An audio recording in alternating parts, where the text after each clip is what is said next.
What's up, lore masters? For the past year, we've completely broken down every aspect of the Dominion War.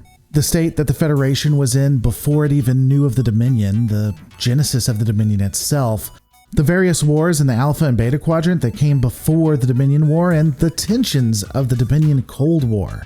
Then the actual conflict itself and how the Federation Alliance was losing at almost every stop. All of that has brought us here.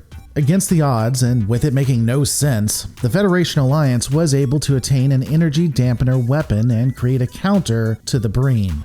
The tides were turning. Plot writing is something no one can stand against. Not only that, but a new warship had been assigned to Deep Space Nine, the USS Sao Paulo. It was placed under the command of Cisco and given special dispensation to be renamed to the USS Defiant. I'm glad things in DS9 never have lasting repercussions. Makes it very Voyager. Due to the Federation's extraordinary good luck, the Dominion would retreat to within the borders of Cardassian space. The Founders believing that the Federation wouldn't push the war. After all, so many had already been killed, and this is a chance to have the fighting stop. However, ironically, the Founders didn't realize how much they had changed the Federation, which was the ultimate goal, but they had pushed them in the opposite direction. Had the Dominion been dealing with the Federation before this war, they would have likely been right that Starfleet would not have pushed forward. But now, this Starfleet was very different.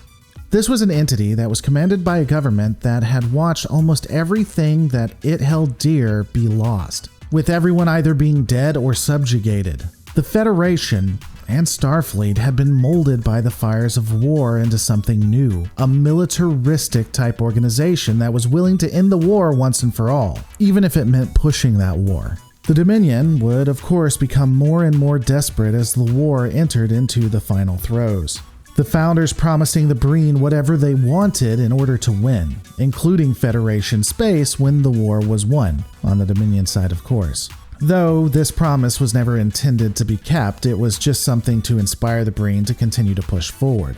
Both sides were now primed. Starfleet, Romulan, and Klingon fleets assembled at Deep Space Nine and made their way towards the Cardassian border. Likewise, the Dominion would gather its remaining forces to stop the incoming fleet. We don't know a lot about the Battle of Cardassia. The major pieces we do know are that it began at the Cardassian border and ended at Cardassia Prime. The fighting would be at its height at the border, however, both sides throwing ships at each other.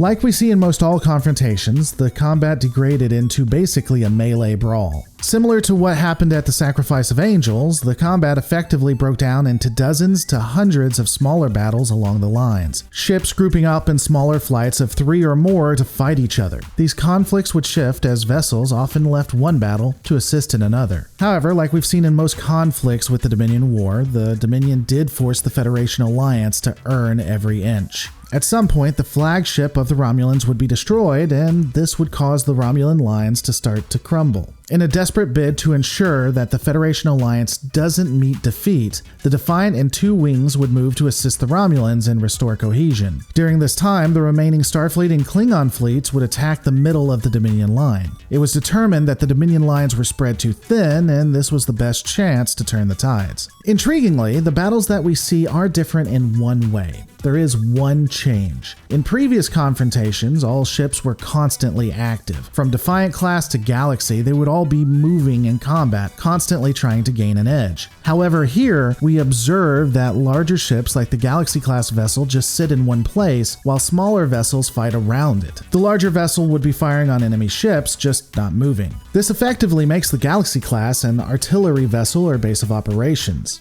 The Dominion's larger vessels would be doing exactly the same thing as well, creating little pockets. As stated, smaller vessels like fighters, the Defiant, Miranda classes, and more would dip and weave back and forth between the 2 scrimmage points. I don't know if this was done on purpose. It's probably more likely that it was just cheaper to have ships stay in one place versus making them move, but it creates an interesting situation. Towards the end of the confrontation at the Cardassian border, it did seem like the Federation Alliance was about to win. However, they would be taking massive losses for this victory. Fortunately, there would be saviors of the battle, and this would come in the form of the Cardassian military. Inspired by the Cardassian resistance, and due to being treated poorly by the Dominion, the Cardassian military completely turns on their former allies. Cardassian vessels would begin firing on Dominion and Breen ships, causing instant chaos and heavy Dominion losses.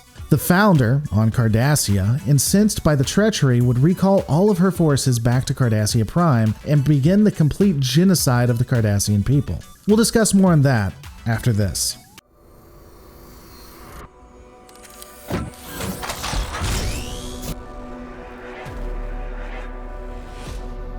Hey guys, if you are enjoying this, I really need your help. Please consider becoming a patron at patreon.com/Lore Reloaded, or a YouTube member by clicking the button below. You can also send money via PayPal by going to paypal.me/Reloaded Studios. YouTubers are currently being destroyed due to the coronavirus, and until the economy is back on its feet, any little bit helps. I want to thank you so much for your consideration.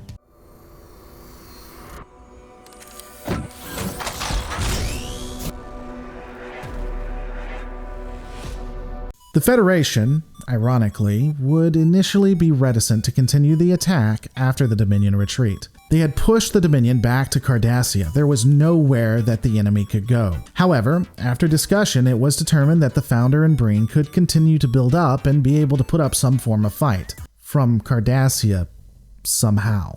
I guess they would build ships on the surface and launch them and somehow be a threat to the entire Alpha and Beta quadrants, which could build ships across both quadrants and send them in from just everywhere.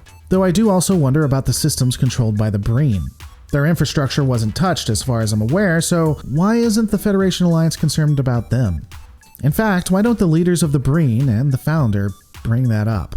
Funnily enough, when it comes to the Federation Alliance, we don't see the Cardassian nor the Romulan representatives' opinion on what they need to do next. This is largely due to the fact that it would cost money to pay for actors to have dialogue, so I assume that the two nations just agree with whatever everyone else does.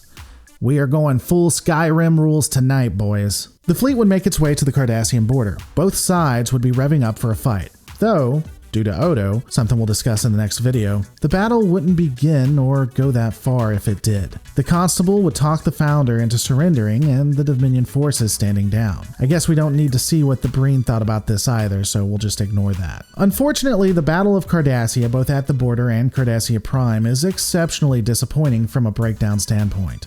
We are told more than we see, and the combat, while we do have some interesting visuals, though most of it is recycled from either DS9 or movies, really leaves you wanting.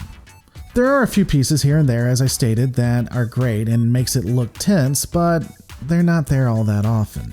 To be fair, this is a part of the finale episode, which included 6 different storylines, and this specific piece was really just a bridge. It wasn't the main focus. We will discuss the Dominion response and genocide of the Cardassians, as well as the ending treaty and more in the next episode.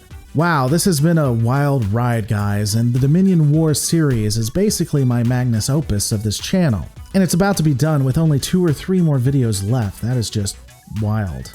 Don't forget to rate, comment, and subscribe, and I'll see you on the next Lore Reloaded. I don't think I'll die today or next week, but someday I'm going to have to get back out in the world and take my chances on it. I have high blood pressure and I'm 52 years old, so I probably wouldn't make it. So, yep, probably will.